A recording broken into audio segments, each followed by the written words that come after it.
Assalamualaikum warahmatullahi wabarakatuh.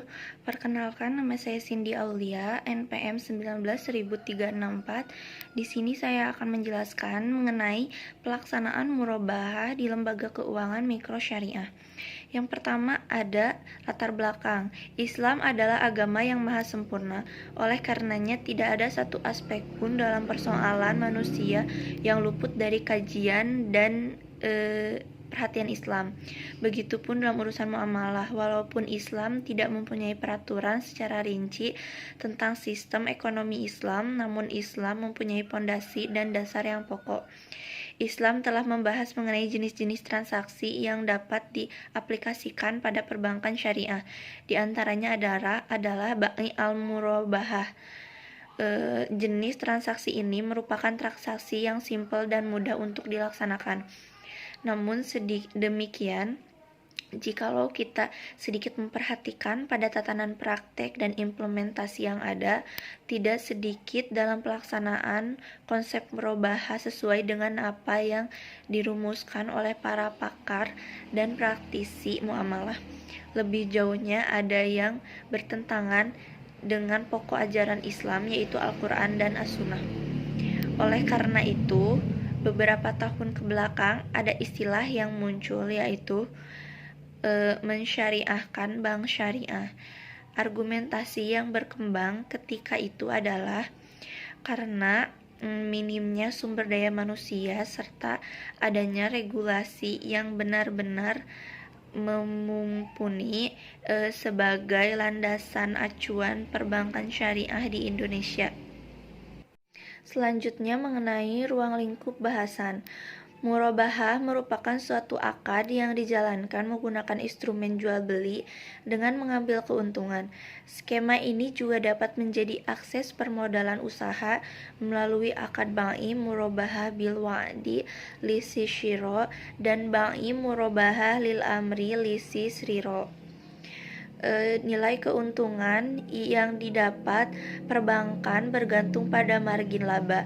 Pembiayaan akad murabahah ini dijalankan dengan basis ribun atau laba melalui jual beli secara cicil maupun tunai. Akad murabahah sering dipilih untuk digunakan dalam transaksi jual beli, tentu karena memiliki banyak keuntungan maupun kelebihan. Selain itu, juga terdapat syarat dan ketentuan yang harus dipenuhi.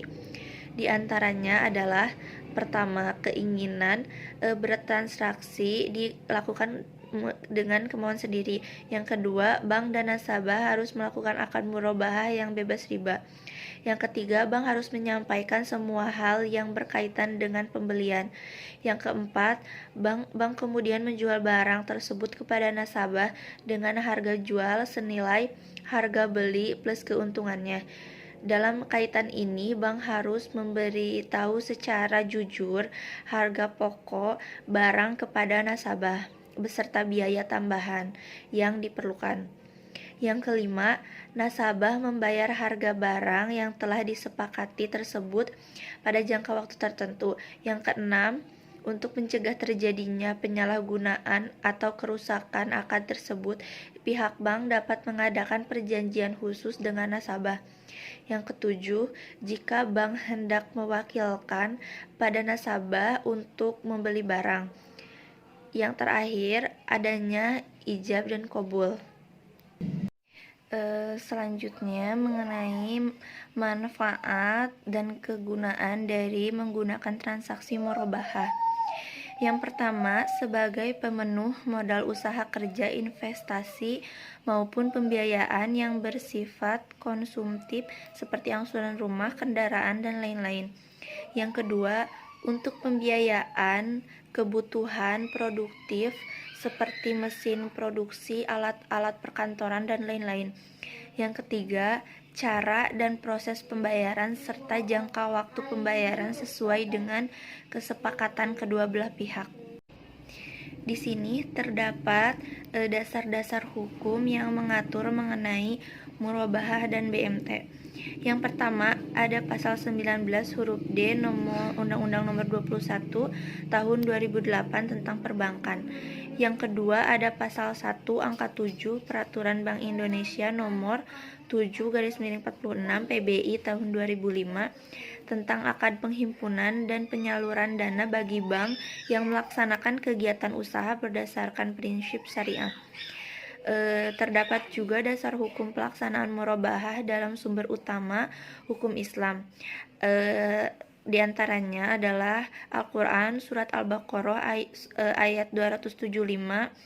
Yang kedua ada hadis yang diriwayatkan oleh Ibnu Majah nomor 2289. Dan yang ketiga ada ijma. Selanjutnya ada landasan hukum untuk BMT yang menjadi koperasi seperti Undang-Undang Nomor 17 Tahun 2012 tentang Perkoperasian, Peraturan Pemerintah Nomor 4 Tahun 1994 tentang persyaratan dan tata cara pengesahan Akta Pendirian dan perubahan anggaran dasar koperasi. Di sini saya akan menjelaskan analisis SWOT mengenai lembaga keuangan mikro syariah. Ditinjau dari kekuatan, yang pertama ada pelayanan yang baik. Di dalam pelayanan yang baik terdapat beberapa poin. Yang pertama adalah proaktif dalam jejaring nasabah. Salah satu ciri dari BMT adalah sikap aktif dari pengelola BMT dalam menjaring nasabah. Pengelola BMT menyadari bahwa kondisi pasar mereka sangatlah terbatas pada wilayah tertentu saja, sehingga kurang efektif jika mereka menggunakan sarana media massa atau elektronik dalam mempromosikan produk-produknya. Walaupun demikian, tidak menutup kemungkinan BMT juga berpromosi melalui media-media tersebut sebagai salah satu upaya mengenalkan BMT secara luas. Yang kedua, ada prosedur yang praktis dan sistem bagi hasil yang menguntungkan. Prosedur merupakan serangkaian tahap yang dilakukan untuk mencapai sebuah target. Begitu pula yang ada pada lembaga-lembaga keuangan konvensional pada umumnya. Mereka menerapkan prosedur yang panjang dengan berbagai macam syarat bagi calon nasabah yang ingin bergabung menjadi nasabah. Yang ketiga, ada variasi produk. Memang diakui bahwa variasi produk yang dimiliki BMT masih sangat terbatas dibanding bank umum yang banyak terdapat di perkotaan. Namun, yang menjadi menarik di sini adalah penawaran beberapa produk yang mendukung peningkatan kualitas dan kuantitas ibadah kepada Allah Subhanahu wa Ta'ala. Produk-produk simpanan seperti simpanan haji, simpanan umroh, simpanan akekah, simpanan walimah, dan simpanan kurban. Selain pelayanan yang baik, terdapat juga lokasi yang strategis. Lokasi pendirian sebuah BMT merupakan suatu unsur yang mendapat perhatian khusus bagi para pendiri. Penentuan lokasi BMT akan mempengaruhi prospek usaha BMT secara jangka panjang. Secara logika sederhana, nasabah akan mencari BMT yang mudah dijangkau. Berdasarkan penelitian, diperoleh fakta bahwa biasanya BMT terletak dengan pusat-pusat masyarakat seperti pasar, masjid, pesantren, balai desa, dan lain-lain. Yang terakhir ada kepedulian sosial yang tinggi. Kepedulian sosial ini seringkali diwujudkan dengan mengadakan kegiatan-kegiatan sosial berupa pengajian nasabah dan pengelolaan secara rutin sebulan sekali, membantu putra-putri nasabah dalam beasiswa pendidikan, dan membantu fakir miskin untuk meningkatkan taraf hidupnya. Fungsi ini dapat berjalan dengan baik karena dioptimalisasikannya baitul mal dengan baik. Selanjutnya ditinjau dari kelemahan. Yang pertama ada sumber daya manusia. BMT merupakan organisasi yang berbasis manajemen sehingga kemampuan dan keterampilan sumber daya manusia sangat mempengaruhi perkembangan BMT. Pengurus BMT terkadang kurang memperhatikan aspek peningkatan kualitas sumber daya manusia, apalagi BMT yang tidak memiliki induk memang atau berdiri sendiri tanpa bimbingan lembaga lain seperti Pinbook, BMT Center, atau Muamalah Center Indonesia. Rata-rata manajemen BMT masih dikelola oleh SDM dengan level rendah, standar SLTA, dan hanya sebagian kecil yang berpendidikan S1. Yang kedua, ada permodalan yang terbatas. BMT biasanya didirikan dengan modal yang terbatas. Paling tidak BMT bisa membeli peralatan kantor dan menutup biaya-biaya operasional bulan-bulan awal. Mestinya BMT masih memerlukan tambahan modal untuk pengembangan usaha selanjutnya. Padahal pemodal yang berinvestasi di BMT biasanya cenderung bermotif sosial keagamaan sehingga modal yang disalurkan pun tidak begitu besar. Yang ketiga, ada kurangnya sosialisasi BMT. Perlu disadari bersama bahwa sosialisasi BMT sangatlah kurang sehingga masyarakat sering mempunyai persepsi yang keliru mengenai BMT. Ada sebagian masyarakat yang ekstrim mensejajarkan BMT dengan sama dengan rentenir yang banyak beroperasi di pasar. Hal ini yang menjadi kendala bagi BMT untuk mendapat berkembang dengan baik. Yang keempat, ada kurangnya komunikasi antar BMT. Komunikasi antar lembaga keuangan sejenis merupakan sebuah kekuatan bagi pengembangan organisasi. Hal inilah yang kiranya kurang diperhatikan oleh BMT yang berdiri secara independen. Para pengelola dan pengurus kurang menyadari manfaat adanya komunikasi yang kontinu dengan BMT lain. Padahal dengan adanya komunikasi antar BMT dalam satu wilayah yang sama justru akan memperkuat ikatan di antara mereka. Yang kelima, ada kesulitan dalam penerapan sistem profit sharing.